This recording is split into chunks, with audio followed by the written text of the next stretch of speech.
diabetes. So let's dive into what some of those might be.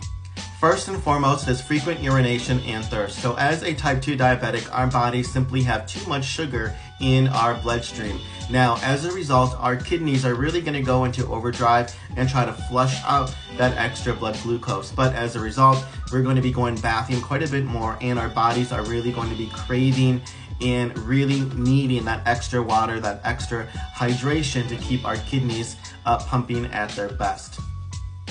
Number 2 is chronic fatigue. So as an uncontrolled type 2 diabetic or an undiagnosed type 2 diabetic, it is likely our diet is not the best. And this is why we're having those peaks and those crashes in our glucose levels. Our body is not effectively stabilizing our glucose levels, and that is why we are kind of in that yo-yo of really high A1C or sugar levels and really low sugar levels on a day-to-day basis. That's why you're feeling tired all of the time.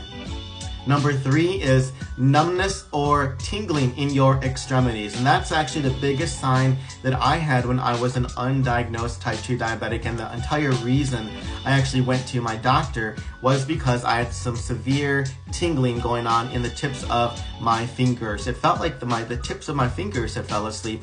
And that is because as we have uncontrolled blood glucose, this leads to accumulation of those fatty deposits in our bloodstream as well. That leads to the arteries and all of our extremities stiffening and becoming more constricted, and that has an impact on our blood flow, our circulatory system. This is very common, again, in our fingers, our hands, and our feet.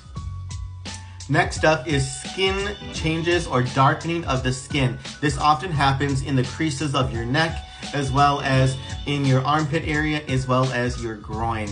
This is caused through that inflammation and that insulin resistance. It just causes kind of some changes in how our skin heals itself and its appearance, and so it often appears like scabs or almost like dirt that you haven't effectively washed off. But no matter how hard you scrub, it will not come off. It is an actual pigment change in your skin in these high friction areas developed by uncontrolled blood glucose levels.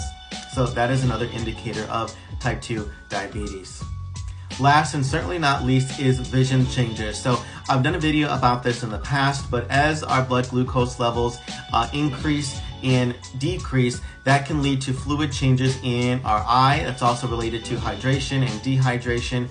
And so if you're having very frequent blurry vision bouts on a day-to-day basis, that could be a sign that your eyes are really adjusting to the crashes and the peaks of high and low blood sugar. So